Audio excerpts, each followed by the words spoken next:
Welcome to my channel. तो इससे पहले हम लोगों ने मॉडल सेट कर रखा है ऑफिशियल 2026 का, और एक्टिव पैसिव भी मैंने करा रखा है अप्रॉक्स 60 क्वेश्चन। तो उतना आप कर लो तो वो एक्टिव पैसिव से एक नंबर भी वहाँ से बाहर नहीं आएगा आपका। और आज हमारी बारी है नरेशन की, जिसको हम डायरेक्ट और इनडायरेक्ट स्पीच भी कहते हैं।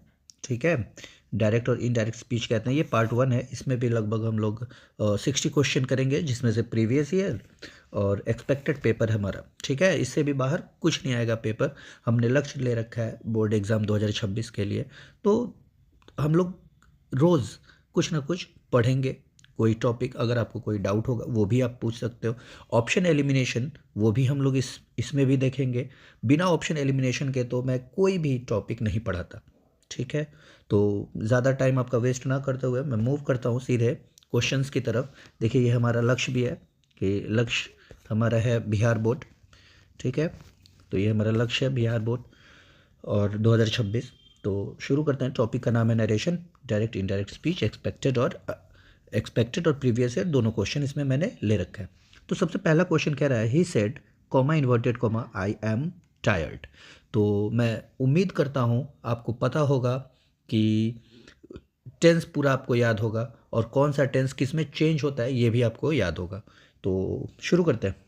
जैसे एम है, तो एम हमारा किस में चेंज होता है? वाज या वर में। जब इसका इनडायरेक्ट हम करते हैं तो वाज या वर में चेंज होता है। देखते हैं कहाँ कहाँ वाज या वर दिया हुआ है। ए ऑप्शन में वाज या वर दिया है, होल्ड करेंगे। बी में भी वाज या वर दिया है, होल्ड कर रहा हूँ। ठीक है, और बी में वाज या वर दिया हुआ है तो होल्ड कर रहा हूँ मैं वाज या वर। सी और डी में वाज या वर नहीं दिया है तो ये दोनों हमारा एलिमिनेट हो गया। और ए और बी में भी अब देखिए, अगर आई को मैं ही के अकॉर्डिंग चेंज करने गया तो मुझे नहीं पता क्या आएगा, लेकिन इतना पता है कि आई तो बिल्कुल नहीं आएगा। आई के अलावा कुछ भी आ सकता है, कुछ भी, मतलब वो भी मैं जानता हूँ क्या आएगा। आई और ही के अकॉर्डिंग चेंज होगा तो ही आएगा, लेकिन मैं कह रहा हूँ आई अगर ही के अकॉर्डिंग चेंज होगा तो आई बिल्कुल नहीं आएगा। इतना समझ में आ रहा है ना आपको? तो बस उससे क्या होगा, हमारा बी ऑप्शन भी एलिमिनेट हो जाएगा, क्योंकि बी ऑप्शन में क्या लिखा हुआ है? आई लिखा हुआ है, तो इसलिए हमारा बी ऑप्शन भी एलिमिनेट हो गया। तो हमारा करेक्ट ऑप्शन हो गया ए। सेकंड क्वेश्चन कह रहा है, जब तक आप सेकंड क्वेश्चन ऐसे ही ट्राई करो, मैं इसको इरेज कर लूँ। ठीक है, और ऑप्शन एलिमिनेशन से ही ट्राई करना, तब तक मैं इसको इरेज कर लेता हूँ।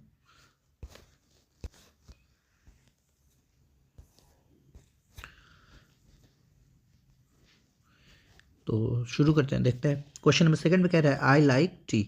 तो हमको फोकस करना है इस लाइक पे। ठीक है, लाइक पे मैंने फोकस जब किया तो लाइक हमारा क्या होता है? V1। तो ये हमारा चेंज हो जाता है V2 में, यानी कि हमारे ऑप्शन में लाइक्ड दिखना चाहिए। अब देखते हैं किस किस ऑप्शन में लाइक्ड लिखा हुआ है। ए ऑप्शन में लिखा हुआ है, होल्ड कर रहा हूँ। बी में लिखा हुआ है, होल्ड कर रहा हूँ। सी और डी में तो देखिए बिल्कुल नहीं लिखा हुआ लाइक्ड, तो ये दोनों हमारा एलिमिनेट हो गया। अब देखते हैं ए और बी में क्या सही होने वाला है हमारा। शी सेड टू मी, तो शी सेड टू मी को यहाँ पे सेड टू आपको पता होगा, सेड टू जो है वो हमारा टोल्ड में चेंज हो जाता है। ठीक है, तो आप देखिए ए ऑप्शन में तो टोल्ड किया हुआ है, लेकिन बी ऑप्शन में सेड लिखा हुआ है और सेड के बाद टू भी नहीं लिखा हुआ है, तो बी हमारा एलिमिनेट हो जाएगा। तो हमारा करेक्ट ऑप्शन हो गया ऑप्शन नंबर ए। तो थर्ड क्वेश्चन आप ट्राई करो जब तक मैं इरेज कर लूँ इसको।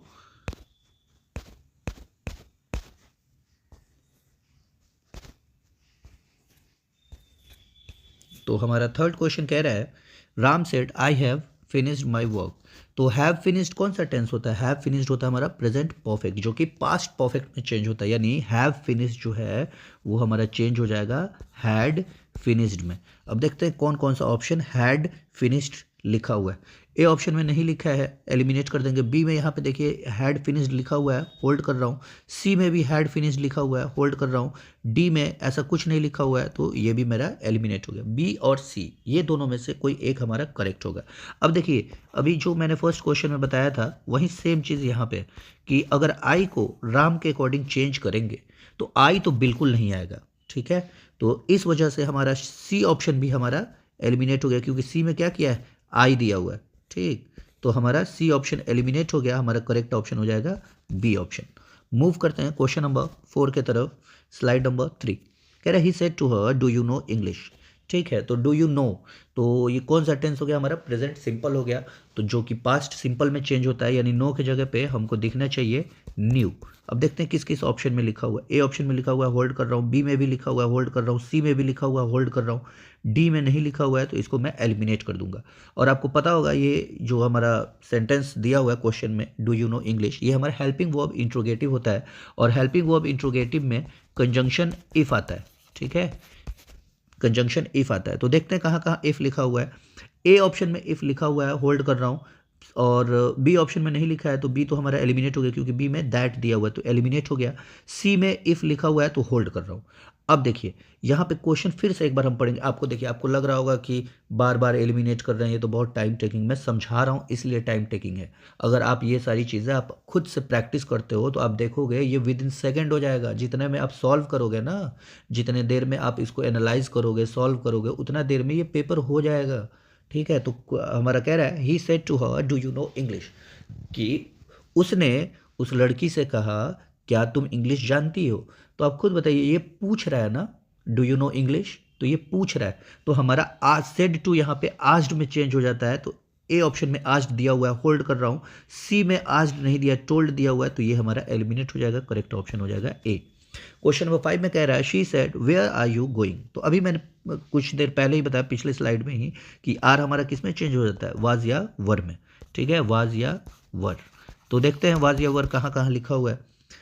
ए ऑप्शन में लिखा हुआ है वाज या, बी ऑप्शन में भी वाज लिखा हुआ है, सी में भी वाज लिखा हुआ है, डी में नहीं लिखा हुआ है, डी में एम लिखा हुआ है, इसलिए मैंने एलिमिनेट कर दिया। अब देखिए ए ऑप्शन में देखिए से यहाँ पे भी पूछा जा रहा है वेयर आर यू गोइंग, कि तुम कहाँ जा रहे हो। तो पूछना का इंग्लिश होता है आस्क्ड, तो सेड हमारा यहाँ पे आस्क्ड में चेंज हो जाएगा। ए ऑप्शन में आस्क्ड लिखा हुआ है होल्ड कर रहा हूँ, बी में भी आस्क्ड लिखा हुआ है होल्ड कर रहा हूँ, सी में सेड लिखा हुआ है तो ये हमारा एलिमिनेट हो गया। देखिए सी और डी मैंने एलिमिनेट कर रखा है, बचा हमारा ए और बी। अब देख लेते हैं कैसे बनेगा ये। तो शी आस्क्ड वेयर। अब देखिए जब हमारा डब्ल्यू एच क्वेश्चन होता है या फिर हेल्पिंग वर्ब इंट्रोगेटिव होता है, तो जब हम इसको इनडायरेक्ट में चेंज करते हैं तो सबसे पहले डब्ल्यू एच तो आता ही आता है, उसके बाद एक सब्जेक्ट आएगा, फिर जाके कहीं हेल्पिंग वर्ब आता है। ठीक है, तो यहाँ पे देखिए, यहाँ पे बी ऑप्शन में क्या किया है, वेयर के बाद ही हेल्पिंग वर्ब लगा दिया है। तो वेयर के बाद मतलब किसी भी डब्ल्यू एच के बाद, किसी भी डब्ल्यू एच के बाद अगर हेल्पिंग वर्ब लगता है ना तो वो क्वेश्चन होता है, ना कि वो असर्टिव सेंटेंस नहीं हो पाता है वो। तो इसलिए ये हमारा बी ऑप्शन एलिमिनेट हो जाएगा, ए ऑप्शन हमारा करेक्ट हो जाएगा। क्योंकि जब हम डब्ल्यू एच बनाने जाते हैं इनडायरेक्ट में तो हमारा आंसर जो है वो असर्टिव सेंटेंस में हमको बनाना पड़ता है, यानी इस फॉर्मेट में बनाना पड़ता है, ना कि इस फॉर्मेट में। ठीक है, तो इसलिए मैंने ए ऑप्शन को करेक्ट कर दिया, बाकी को मैंने एलिमिनेट कर दिया।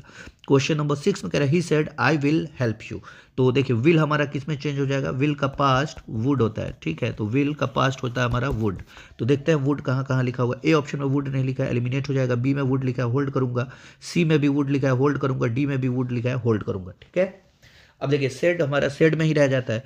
तो ए ऑप्शन में कह रहा है ही सेड दैट, वहाँ तक ठीक है। बी में भी कह रहा है ही सेड दैट, वहाँ भी ठीक है। सी में भी कह रहा है ही सेड दैट, वहाँ भी ठीक है।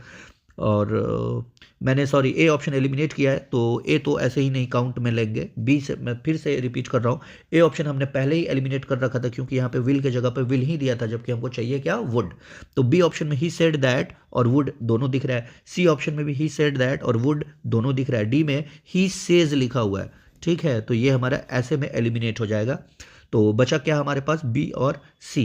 तो आप खुद देखो, पहले भी मैंने बताया आई अगर ही के अकॉर्डिंग मैं चेंज करने गया, ही के अकॉर्डिंग अगर मैं इसको चेंज करूंगा तो आई ही के अकॉर्डिंग चेंज होके आई तो नहीं रहेगा, कुछ और बन जाएगा। ठीक है, तो ये हमारा सी ऑप्शन भी एलिमिनेट हो गया। तो हमारा करेक्ट क्या हो जाएगा, बी ऑप्शन। मूव करते हैं नेक्स्ट स्लाइड की तरफ। Slide number 4, question number 7। The teacher said the earth is round. तो द अर्थ इज राउंड, तो ये हमारा क्या है, यूनिवर्सल ट्रूथ है। यूनिवर्सल ट्रूथ में कोई टेंस चेंज नहीं होता है, तो हमारा सिंपली आंसर हो जाएगा। ये तो सबसे इजी सवाल होता है ऐसा। तो द टीचर सेड, सेड के बाद बस दैट लगा दीजिए और इसी सेंटेंस को फिर से दोबारा उतार दीजिए। तो देखते हैं ऐसा कहाँ लिखा है, ए ऑप्शन में ही लिखा हुआ है। ठीक है, बी में the teacher said that the earth is round, sorry A option में तो वाज लगा दिया, इज का वाज कर दिया, तो ये हमारा एलिमिनेट हो जाएगा। बी में कह रहा है the teacher said that the earth is round, तो ये हमारा करेक्ट हो जाएगा। सी में लिखा है the earth had been round, ये भी टेंस चेंज कर दिया तो एलिमिनेट हो जाएगा। डी में भी, डी में क्या किया है, सेड को टोल्ड में चेंज कर दिया है। सेड हमारा टोल्ड में चेंज नहीं होता है, सेड टू टोल्ड में चेंज होता है, तो डी ऑप्शन भी हमारा एलिमिनेट हो जाएगा। क्वेश्चन नंबर 8 कह रहा है she said to him please help me. तो जहाँ प्लीज आ जाता है ना तो वहाँ पे सेड टू की जगह पे रिक्वेस्टेड लगता है। तो देखते हैं कहाँ कहाँ रिक्वेस्टेड लिखा हुआ है। ए ऑप्शन में रिक्वेस्टेड लिखा है, होल्ड करेंगे। बी में टोल्ड लिखा है, एलिमिनेट कर देंगे। सी में आस्क्ड लिखा है, देखिए आस्क्ड और रिक्वेस्टेड दोनों सेम चीज़ होता है, तो सी को भी मैं होल्ड कर रहा हूँ, ठीक है। डी में ऑर्डर्ड लिखा हुआ है, तो ये तो हमारा एलिमिनेट हो जाएगा। अब बचा क्या हमारे पास, ए और सी। तो देखिए सी में कह रहा है she asked him that help her. अब देखिए शी आस्क्ड हिम दैट लगा दिया, यहाँ पे टू लगाता तो हमारा ये भी इसको कंसीडर में हम आंसर ले लेते, ठीक है। तो ये हमारा एलिमिनेट हो जाएगा, सी ऑप्शन भी। तो हमारा करेक्ट हो गया answer number A, option number A. तो नाइन्थ में कह रहा है he said open the door. तो अब आपको आप खुद सोचो, इमेजिन करो, अगर आपको कोई बोल रहा है ओपन द डोर, दरवाज़ा खोलो, तो ये क्या है, ये एक तरह का ऑर्डर है। तो देखते हैं सेड टू की जगह पे और मतलब सेड या सेड टू की जगह पे ऑर्डर्ड कहाँ लिखा हुआ है। फर्स्ट ऑप्शन में ऑर्डर्ड लिखा है, होल्ड कर रहा हूँ। बी ऑप्शन में ऑर्डर्ड नहीं लिखा है, एलिमिनेट हो जाएगा। सी में लिखा हुआ है ऑर्डर्ड, तो मैं होल्ड कर रहा हूँ। डी में ऐसा कुछ नहीं लिखा हुआ है, तो ये भी मैं एलिमिनेट कर दिया। बचा क्या हमारे पास, ए और सी। अब देखिए सी ऑप्शन में पढ़ने जा रहा हूँ, he ordered that I open the door. तो अब बताइए, आप आई अपने से ले आए, तो ए ऑप्शन में कह रहा है he ordered me to open the door. अब आप ऐसे भी देख सकते हो कि तीन ऑप्शन जब हम एलिमिनेट कर चुके, तो वो चौथा अपने आप करेक्ट होना उसकी मजबूरी है। तो ए ऑप्शन हमारा करेक्ट हो गया। और वैसे भी मैं बता देता हूँ यहाँ पे ही सेड मतलब ही ऑर्डर्ड के बाद मी अपने आप कैसे लगा दी, क्योंकि आप कोई भी बात बोलते हो ना, आप नरेशन की मैं बात कर रहा हूँ, तो मान लीजिए मैं कह रहा हूँ कि यू सेड, तो तुमने कहा, तो किससे कहा होगा, तो ऑब्वियसली फर्स्ट पर्सन से कोई भी बोलता है, ठीक है, नरेशन में। तो यू सेड टू मी होना चाहिए, और ये अंडरस्टूड चीज़ होता है, तो इसलिए हमारा ए ऑप्शन करेक्ट हो जाएगा, ठीक है। मैं मूव करता हूँ नेक्स्ट स्लाइड की तरफ, slide number 5, question number 10। He said don't make a noise. तो देखिए ये इंपरेटिव सेंटेंस का निगेटिव है, ठीक है। तो निगेटिव कभी भी जहाँ डोंट लग जाए, तो जब डोंट लग जाए, तो जब हम इसका इनडायरेक्ट करने जाते हैं, तो हमारे आंसर में नॉट टू दिखना चाहिए, ठीक है। और एडवाइज्ड या फिर मतलब सेट टू की जगह पे मैं बता रहा हूँ एडवाइज्ड या सजेस्टेड दिखना चाहिए। अब देखते हैं एडवाइज्ड या सजेस्टेड कहाँ कहाँ लिखा हुआ है। ए ऑप्शन में एडवाइज लिखा है, होल्ड कर रहा हूँ। बी में सेड लिखा है, तो एलिमिनेट हो गया। सी में ऑर्डर्ड लिखा है, एलिमिनेट हो गया। डी में भी एडवाइज लिखा है, होल्ड कर रहा हूँ। बस एडवाइज्ड देख के मैं रुक गया हूँ, और कुछ नहीं, ठीक है। तो देखते हैं अब कौन सा सही है। जब हम एडवाइज्ड यूज़ कर लिए, उसके बाद नॉट टू आता है, उसके बाद जो हमारा सेंटेंस आता है ना, वो पॉजिटिव रहना चाहिए। तो डी ऑप्शन में देखिए ही एडवाइज्ड तो लिखा हुआ है, लेकिन उसके बाद जो सेंटेंस हमारा है वो निगेटिव दिया हुआ है, ठीक है। तो इसलिए ये हमारा एलिमिनेट हो जाएगा, क्योंकि अभी मैंने बताया कि एडवाइज्ड लिख दिया अगर मैंने, तो इसके बाद नॉट टू आता है, फिर हमारा सेंटेंस आगे जो आता है वो पॉजिटिव आता है। जैसे ए ऑप्शन में लिखा हुआ ही एडवाइज्ड मी नॉट टू इधर लिखा है, उसके बाद यहाँ पे हमारा जो मेक अ नॉइज लिखा हुआ है, ये क्या है, पॉजिटिव सेंटेंस है, तो ये हमारा ए ऑप्शन करेक्ट हो जाएगा। 11 का she said I can solve this sum. तो देखिए कैन किस में चेंज हो जाएगा, कैन का पास्ट होता है कुड, तो कैन हमारा कुड में चेंज हो जाएगा। और दिस किस में चेंज हो जाएगा, दिस हमारा दैट में चेंज हो जाएगा। तो अब देखते हैं कहाँ कहाँ ये दो चीज़ें हमें दिख रही हैं, कि एक तो कैन कुड में हो, और दूसरा कि दिस हमारा दैट हो गया। तो देखते हैं ए ऑप्शन में कुड लिखा हुआ है और दैट भी लिखा हुआ है, होल्ड कर रहा हूँ। बी में कैन लिखा हुआ है, एलिमिनेट हो जाएगा। सी में मे लिखा हुआ है, एलिमिनेट हो जाएगा। डी में कुड तो लिखा है, लेकिन आगे दिस लिखा हुआ है, मतलब दैट नहीं किया, तो ये भी एलिमिनेट हो गया। तो हमारा आंसर करेक्ट हो गया ए ऑप्शन, ठीक है। 12th में कह रहा है he said to me I am busy now. तो नाउ किस में चेंज हो जाता, नाउ नाउ जो है हमारा देन में चेंज होता है, ठीक। तो देखते हैं कहाँ कहाँ देन लिखा हुआ है। ए ऑप्शन में देन लिखा है, होल्ड कर रहा हूँ। बी में नाउ लिखा हुआ है, तो एलिमिनेट हो गया। सी में अजीब तरीके से दिया हुआ है, मतलब नाउ देन कहीं कुछ दिख ही नहीं रहा है सी में, तो ये भी एलिमिनेट हो गया। डी में देन दिख रहा है, तो इसको मैं होल्ड कर रहा हूँ। दूसरा चीज़ कि यहाँ पे देखिए क्वेश्चन में हमारा एम दिया हुआ है, क्वेश्चन में एम दिया हुआ है, तो एम किस में चेंज होता है, वाज या वर में। तो देखते हैं कहाँ कहाँ वाज या वर दिया हुआ है। ए ऑप्शन में वाज लिखा हुआ है, होल्ड कर रहा हूँ, और डी में भी वाज लिखा हुआ है, होल्ड कर रहा हूँ। बी और सी मैंने इसलिए टच नहीं किया क्योंकि बी और सी हमने पहले ही एलिमिनेट कर रखा है। तो देखते हैं अब आई जब ही के अकॉर्डिंग चेंज होगा, आई जब ही के अकॉर्डिंग चेंज होगा, तो आई में तो बिल्कुल नहीं रहेगा, ही हो जाएगा। तो ही यहाँ पे लिखा हुआ है, यहाँ भी ही लिखा हुआ है। तो अब फिर से एक बार पढ़ लेता है। अब देखिए ए ऑप्शन में तो ही टोल्ड मी लिखा हुआ है, लेकिन डी ऑप्शन में क्या किया है, ही टोल्ड लिखा है, मी को गायब कर दिया है। तो आपको गायब नहीं करना है, जब तक अगर चारों ऑप्शन ही टोल्ड अगर दिया रहता तब तो ठीक है, लेकिन अगर ही टोल्ड मी एक जगह ऑप्शन दिया हुआ है, तो फिर हम उसको ना कंसीडर करेंगे, क्योंकि क्वेश्चन भी हमारा मी में था, ही सेड टू मी, ठीक है, तो ए ऑप्शन हमारा करेक्ट हो जाएगा। मूव करते हैं question number 13, slide number 6। She said I bought a new book. तो बॉट हमारा क्या होता है? बॉट होता है हमारा V2। ठीक है, बॉट हमारा V2 होता है, जो कि सिंपल पास्ट होता है, तो जो पास्ट परफेक्ट में चेंज होता है, यानी हमारे आंसर में हैड प्लस V3 दिखना चाहिए। ए ऑप्शन में हैड प्लस V3 दिख रहा है, होल्ड कर रहे हैं। बी में ऐसा कुछ नहीं दिख रहा है तो एलिमिनेट कर दिया। सी में हैज़ प्लस V3 दिख रहा है, एलिमिनेट हो गया। डी में V1 मतलब सॉरी V5 दिख रहा है तो एलिमिनेट हो गया। करेक्ट आंसर हो जाएगा ए। 14th में कह रहा है he said I saw her yesterday. तो देखिए ये भी हमारा सिंपल पास्ट है, यानी आंसर में हमारा हैड प्लस V3 तो दिखना चाहिए। और यस्टरडे का क्या होता है? या तो द प्रीवियस डे होता है, द प्रीवियस डे, या फिर द लास्ट डे। अब देखते हैं कहाँ कहाँ ये चीज़ें लिखी हुई कि पहले तो प्रीवियस डे पे ही फोकस कर लेते हैं। तो यस्टरडे की जगह पे प्रीवियस डे यहाँ पे लिखा है, होल्ड कर रहे हैं। बी ऑप्शन में यस्टरडे लिखा हुआ है, एलिमिनेट हो गया। सी में भी यस्टरडे लिखा हुआ है, एलिमिनेट हो गया। डी में भी द प्रीवियस डे लिखा हुआ है, होल्ड कर रहा हूँ। ठीक है, अब देखते हैं हैड प्लस V3 कहाँ कहाँ लिखा हुआ है। ए ऑप्शन में हैड प्लस V3 दिया हुआ है, ए ऑप्शन में हैड प्लस V3 दिया हुआ है तो होल्ड कर रहे हैं। और सी में देखिए सॉरी डी ऑप्शन में कि V2 दिया हुआ है तो ये भी हमारा एलिमिनेट हो गया, तो आंसर करेक्ट हो गया ए ऑप्शन। नेक्स्ट 15th में कह रहा है she said I may come tomorrow. तो मे का पास्ट क्या होता है? माइट होता है, तो मे हमारा चेंज हो जाना चाहिए माइट में, माइट में। और दूसरा चीज़ कि टुमारो का क्या होता है? हमारा टुमारो का होता है द नेक्स्ट डे या फिर द फॉलोइंग डे।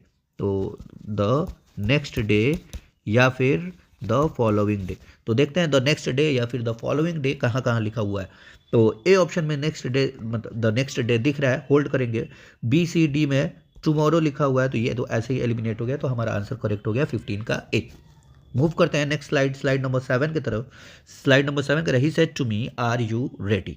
तो ये भी हमारा क्वेश्चन है। ठीक है, तो सेड टू की जगह पे क्या यूज होना चाहिए? आस्क्ड यूज होना चाहिए। और आर किस में चेंज होता है? वाज या वर में। ठीक है, और देखिए मैंने पहले भी बताया, इसी किसी क्वेश्चन में बताया है कि जहाँ पे हेल्पिंग वर्ब, जैसे ये हेल्पिंग वर्ब इंट्रोगेटिव है जो हमारा क्वेश्चन है ना, हेल्पिंग वर्ब इंट्रोगेटिव।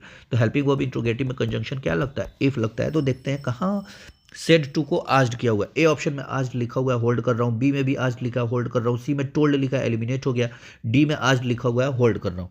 अब देखिए इफ पे हम फोकस करते हैं। ए ऑप्शन में इफ लिखा है, होल्ड कर रहा हूँ। बी में दैट लिखा हुआ है, एलिमिनेट हो गया। सी में भी सी ऐसे ही हमने एलिमिनेट कर रखा था। ठीक है, तो सी तो हम कंसीडर में ही नहीं लेंगे। डी में इफ नहीं लिखा हुआ है, एलिमिनेट हो गया। अब देखिए हमारा क्या क्या एलिमिनेट हो गया? बी एलिमिनेट हो गया, सी एलिमिनेट हो गया, डी एलिमिनेट हो गया, तो ए ऑप्शन हमारा ऐसे ही करेक्ट हो गया। 17th में कह रहा है she said how old are you. तो ये भी हमारा क्वेश्चन है। ठीक है, कि हाउ ओल्ड आर यू। तो सेड टू एक तो आस्क्ड में चेंज हो जाना चाहिए, आर किस में चेंज होना चाहिए? वाज या वर में। देखते हैं ए ऑप्शन में आस्क्ड लिखा हुआ है और वाज भी लिखा हुआ है तो होल्ड कर रहा हूँ। बी में आस्क्ड लिखा हुआ है और वाज भी लिखा हुआ है, होल्ड कर रहा हूँ। अभी मैं आगे पीछे कुछ नहीं पढ़ रहा कि ये सीक्वेंस में दिया है नहीं दिया है, बस मैं चीज़ें देख रहा हूँ कि जो मैं बोल रहा हूँ वो लिखा है या नहीं लिखा है। तो सी ऑप्शन में सॉरी, सी ऑप्शन में एम लिखा हुआ है, एलिमिनेट हो गया। डी में भी सेड लिखा हुआ है तो ये हमारा एलिमिनेट हो गया। तो सी और डी हमने एलिमिनेट कर रखा है, बचा क्या हमारे पास? ए और बी। और मैंने पहले भी अभी कुछ देर पहले ही बताया था, किसी स्लाइड में बताया था कि जहाँ डब्ल्यू एच होता है तो डब्ल्यू एच के बाद जब हम इनडायरेक्ट करते हैं तो डब्ल्यू एच के बाद सब्जेक्ट आता है, तब जाके हेल्पिंग वर्ब आता है। क्योंकि अगर डब्ल्यू एच के बाद अगर आप हेल्पिंग वर्ब यूज़ कर लोगे तो ये क्वेश्चन बन जाता है, जो कि इनडायरेक्ट में हमने नहीं करना होता है। इनडायरेक्ट जब हम करते हैं डब्ल्यू एच का तो हमने असर्टिव सेंटेंस यूज करना होता है, जिसका स्ट्रक्चर ये होता है। ठीक है, तो अब देखते हैं कहाँ कहाँ लिखा हुआ है। ए ऑप्शन में कह रहा है शी आस्क्ड, उसके बाद हाउ ओल्ड, उसके बाद देखिए सब्जेक्ट दिया हुआ है आई, उसके बाद वाज दिया हुआ है, तो ए ऑप्शन हमारा करेक्ट होगा। बी में देखिए क्या किया हुआ है, शी आस्क्ड हाउ ओल्ड, उसके बाद वाज लगा दिया है जो कि क्वेश्चन में लगता है। ठीक है, हाउ ओल्ड ये हमारा डब्ल्यू एच हो गया और उसके बाद वाज जो लगा दिया है तो ये हमारा क्वेश्चन बन जाएगा, तो इसीलिए बी ऑप्शन एलिमिनेट हो जाएगा। 18th में कह रहा है he said let us go home. आप इसको सॉल्व करो जब तक मैं इसको इरेज कर लूँ, क्योंकि इसमें ना मुझे और डिटेल में बताना पड़ेगा। ठीक है, तो देखिए अगर मान लीजिए मैं कहूँ लेट अस प्ले, तो इसका मीनिंग होता है, एक तो ये प्रपोजल होता है। ठीक, आप खुद ऐसे ही इमेजिन कर लो, कोई आपसे अगर बोल रहा है लेट अस प्ले, चलो खेलते हैं, तो ये क्या है? प्रपोजल ही तो है। ठीक है, ऑफर, ऑफर ही तो है। इसको हम ऐसे भी लिख सकते हैं वी शुड प्ले। ठीक है, वी शुड प्ले। अब देखते हैं, क्वेश्चन हमारा है लेट अस गो होम, तो इसको हम लोग क्या लिख सकते हैं? वी शुड गो होम, ठीक है, वी शुड गो होम। अब देखते हैं प्रपोज्ड कहाँ कहाँ यूज़ हुआ है। फर्स्ट में प्रपोज्ड यूज़ हुआ है, होल्ड कर रहा हूँ। सेकंड में मतलब बी ऑप्शन में ऑर्डर्ड यूज़ हुआ है। देखिए ऑर्डर आप नहीं दे सकते, आप बोल रहे हो लेट्स प्ले और कह रहे हो कि ऑर्डर है, नहीं। सी में कह रहा है ही एडवाइज, देखिए एडवाइज हो सकता है, इसको एडवाइजरी में भी हम काउंट करते हैं, तो इसको मैं होल्ड कर रहा हूँ सी ऑप्शन को। डी में सेड लिखा हुआ है तो ये हमारा एलिमिनेट हो गया। ए और सी को मैंने होल्ड कर रखा है, ठीक। अब देखिए ए में कह रहा है ही proposed that we should go home, देखिए यहाँ पे मैंने लिख भी रखा है वी शुड गो होम, तो ये हमारा ऐसे ही करेक्ट हो गया। वैसे सी ऑप्शन भी देख लेते, कर ही advised us to go home. देखिए अगर ए ऑप्शन नहीं दिया रहता तब हम सी को कंसीडर करते, लेकिन इससे बेहतर है ए ऑप्शन, तो इसीलिए हम ए ऑप्शन को कंसीडर कर रहे हैं। आपको ये चीज़ समझाने के लिए मैं एक सिनेरियो बता रहा हूँ, वो आप इमेजिन करो, ठीक है, क्योंकि हमने तो परफेक्ट आंसर सबसे चुनना है ना, इसलिए मैं एक सिनेरियो बोल रहा हूँ, आप उसको इमेजिन करो, ठीक है। अब देखिए, तो इमेजिन ऐसे करो कि आप मार्केट में गए, आपके पास 400 रुपया है पॉकेट में, ठीक। आप मार्केट में गए और आप ये सोच के गए कि जितना भी शर्ट मिलेगा ना 400 में, जो भी मेरे को पसंद आएगा वो मैं खरीद लूँगा। अब किसी दुकान पे गए, मान लेते हैं दुकान का नाम है एक्स, ठीक। इस दुकान पे गए, उसने 2 शर्ट दिखाया, एक शर्ट दिखाया आपको मान लीजिए कि रेड कलर का, और एक शर्ट मान लीजिए आपको दिखाया ब्लू कलर का सॉरी। तो इसका भी दाम मतलब 2 आपको जो पसंद आया उसकी मैं बात कर रहा हूँ, उसने शर्ट बहुत सारे दिखाए आपको, लेकिन आपको 2 पसंद आया, एक रेड और एक ब्लू। इसका भी प्राइस 400 है और इसका भी प्राइस 400 है। अब आप क्या करोगे? बात समझ रहे हो, सिचुएशन समझ रहे हो कि 400 रुपये का ये भी शर्ट है, 400 रुपये का ये भी शर्ट, और पसंद आपको दोनों है, और आपके पॉकेट में 400 रुपया ही है, क्योंकि अगर दोनों खरीदने जाओगे तो ये भी 400 का, ये भी 400 का, 800 रुपया आपके पॉकेट में तो है नहीं, 400 रुपया ही है। फिर इस सिचुएशन में आदमी क्या करता है? कोई एक जो सबसे बेस्ट इसमें भी लग रहा हो, मतलब रेड और ब्लू में भी जो सबसे ज़्यादा आँख को अट्रैक्ट कर रहा हो, वो हम लोग ले लेते हैं। सपोज मैं इमेजिन कर रहा हूँ कि मुझे ब्लू ज़्यादा पसंद आ गया, तो मैंने ब्लू ले लिया, ठीक है। तो मैंने क्या किया, इतना सारा ऑप्शन था मेरे पास, उसमें जो सबसे परफेक्ट मेरे को लगा वो मैंने सेलेक्ट कर लिया।